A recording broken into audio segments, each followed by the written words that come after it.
Do you ever think about the life you almost had? That job you didn't take, the second date you never went on, the place you could have moved to, the place you should have stayed in longer, the house you could have bought. Honestly, I do this all the time. And for years, I really thought that analyzing those different decisions was helping me, that the more I thought about them, the more I could recognize the patterns where I went wrong and just prevent future mistakes from happening. But now, after all these years obsessing over these different options, I really think that it's actually cost me something. And in this video, I want to share what I've learned from years of overanalyzing and living in these different alternatives of my life. For most of my adult life, I really believed that there was a right decision to be made. There was a right job, there was a right path, there was a right place. And it just felt like if I found that right formula for all of the right things, that my life would just magically fall into place. One of the timelines that I obsess over is the San Francisco Bay Area one. This was in 2016, and it was the first time that my husband and I actually moved out of our hometown, and we really were chasing the big tech scene. We had nice jobs. I was working at GoPro at the time, and for me, that first tech job really felt like I hit it big. It had all the bells and whistles that you read about, like a company shuttle that took me from my neighborhood to the office every day, like really expensive boutique company retreats where the sales manager was serving pot brownies. And everything was very exciting there. My coworkers weren't just regular coworkers talking about what they did and how they went to dinner and a movie on the weekend. These were people who did extreme sports. So I was hearing stories at the water cooler about someone going wingsuiting or bungee jumping, and it was GoPro, so everyone was catching everything on film and showing you exactly what they were up to. It was like living in a weird other dimension. I really wanted to be at GoPro, even though I didn't really see the red flags at first. And they ended up laying me off about 2 years into my job. And I had an old colleague who said, "Hey, Kalina, I think you're really smart. I'm going to work at Google Nest, and I was wondering if I can groom you to be a project manager over there." And I said no, because I just really wanted to be a part of the company that I was working for now, and I was just really excited about the brand. And in hindsight, I'm just kicking myself because I could have been making Google money in 2016, 2017. I remember there was also this place that my husband and I were looking at buying. It was a 1-bedroom apartment that was pretty nice for about $500,000 in San Mateo. And we really did almost consider buying it, but it just felt like it was too expensive at the time. And now if I looked up the price, I bet it would be probably worth $2 million at least, if not more. But after a while, the Bay Area vibe was just not feeling like it was matching who I felt like I was on the inside. I just felt like I wasn't really someone who was chasing status, and it felt like everyone else around me was playing this game that I just wasn't interested in playing.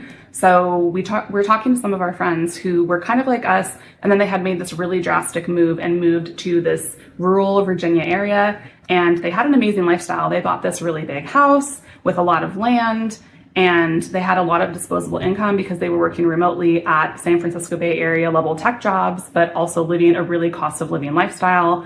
And the thought of just having that freedom and low pressure financially, and just having room to breathe, being in a more value-driven, family-oriented type of area, and also just the noise. I mean, there was no commute, there was no traffic. It was just a slowed down way of life. That just felt so appealing to me and was just speaking to who I felt like I was on the inside. So my husband and I packed up and we decided to just say sayonara to the Bay Area, and we moved and followed them to rural Virginia. And I remember at the time thinking that this property that I saw was really expensive. It was $500,000, and it was this pristine, beautiful property. It was a 3,600 square foot house, 4 bedrooms, 3 bath, on a beautiful, perfect 10-acre lot. Flat grass, mature tree line lined the whole thing. It was up off the road with its own private driveway. It had a Gordon Ramsay style giant chef's kitchen. And I just thought to myself, this is probably too expensive. We don't need this, so let's just not bother with it. So we ended up buying a really tiny, in comparison, ramshackle house instead, which was also totally fine. It had a couple acres. It was on a little creek, and it was small. It was 1,300 square feet, but it was just my husband and I, so what space do we really need? And for a while, it was great there. I remember laughing the first time that I complained to my husband about the traffic, because I was thinking back to when I lived in the Bay Area, and we lived about half a mile from the freeway on-ramp. So on the days that I chose to actually drive to work, it still took me 20 to 30 minutes sometimes just to get from my apartment to the freeway. And now in this little town in rural Virginia, sometimes there would be traffic, but it was only a school bus, or more often we were actually stuck behind a giant tractor. I remember the smells of the area were so different. It was this musky, green, swampy kind of smell. Cows were our neighbors. There were always clouds in the perfectly pristine blue sky ahead, absolutely zero smog because there were so few cars. And people there were so nice. They were just welcoming. They were nice. They had a beautiful Southern accent. And it just felt like, ooh, okay, this feels good. This feels like a place that we could really spend some time in and set up some roots. But after a while, that place started to feel super lonely. I think maybe we swung a little bit too far on our pendulum in the other direction, looking for something that was more slowed down. And I think it was a little bit too rural. It was hard to make friends. We only had one car at the time, and it was a manual. And I am not good at driving a manual. So I think it was just the loneliness of being really isolated and not feeling like I could really get around very much. And that was also at a time where remote working wasn't really a thing. And what's crazy is that lifestyle, minus the crippling loneliness, is actually much more what I want now. So it's hard to feel like I might have passed up on something that, if I had just stuck out a little bit longer, may have paid off in the longer run. Another one that is also interesting that I reminisce about a lot is the Netherlands version of my life. So this was right before COVID, and my husband and I were kind of getting the itch to move again. We were just feeling like the area we were in was not vibing, and he started searching for jobs in the Netherlands. Mind you, this was not completely random. We had actually traveled to Amsterdam and the Netherlands area, and there was something about it. We just fell in love with the city. It wasn't just the amazing food and just the amazing architecture and just the slowed down vibe and all the biking. There was just something about it that resonated with us, and we thought, holy cow, is it possible to live here? I mean, we'll probably have to learn Dutch, but I guess we can do that. So when we got back from our trip, my husband started looking at jobs in the Netherlands, and he's a software engineer, so that's a thing that he can do there. And he actually got really far with this company, Booking.com. And I remember he was almost going to take the last interview, and then COVID happened. And then we thought, you know what? It's one thing to move to another country where everything's completely different than the lifestyle that we're used to here in America, but it's another thing to do that under such uncertain circumstances with a global pandemic. And I just wasn't sure I wanted to take the risk of the incredible isolation that that might create for us and just hardship, because it was already going to be hard to get around, to make friends, all of that stuff. And then navigating the pandemic, I just was like, I don't think we can do it. I don't think that's smart.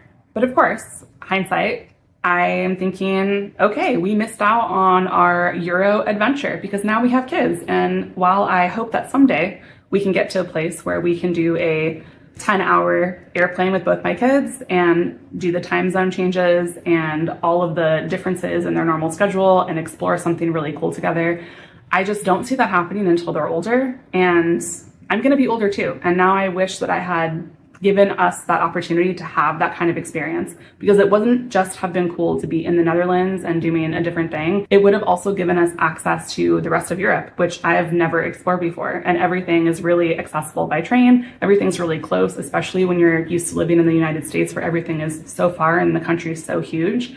So that's something that I think about a lot. Most recently, the timeline that I keep coming back to is the Tennessee timeline, where we had a house with a 3% interest rate, really low mortgage, and lived in a really nice neighborhood. We had friends there. It was a very slowed down way of living, but still in a little bit of a bigger city, not a tier 1 city like Los Angeles, like near where we live now. But there was enough going on where I feel like we could have stayed there for a while. We had friends, we had a house, we had a pretty sweet way of life, and we moved back to California for multiple reasons, but one of the main reasons was to be closer to family. And it definitely has not panned out the way that we expected, and we had to sell our house to afford to continue living here because it's just so expensive. And I just really wish we didn't. I feel like we just gave up so much to be here, and it just feels like we gave up a little bit too much. And now I'm just wondering if we're ever going to get a chance to get and kind of claw our way back to where we were. I think for me, especially right now, because we're not in an ideal position and we've kind of been in this survival mode in a couple different ways for a long time now, I feel like it's easier to obsess about these different choices that I could have made, because I just hope that I've learned enough that I won't land us back in the same position that we're in right now, and that we can kind of move on and start a fresh chapter. And while the situation right now is not exactly ideal, I feel like the past always gets the upside and the current always gets the downside. And I actually don't think that that's a very healthy way to live, because I want to feel grateful and present and happy with where we are now, while also hoping for more for the future. I think what's also really weird is that looking back at all of those decisions in hindsight over the last 10, 15 years, it kind of feels a little bit random, but I remember being very present in each of those moves during each of those decisions and thinking through the pros and the cons. And I feel like in the moment, they all made complete sense, but now looking at them in more of a 100-foot view years down the line, it just feels like a lot of it makes absolutely no sense at all. And I think the thing that I'm grieving more than anything else is more just certainty. It's not so much the job that I didn't take or the place that I wish we stayed in more.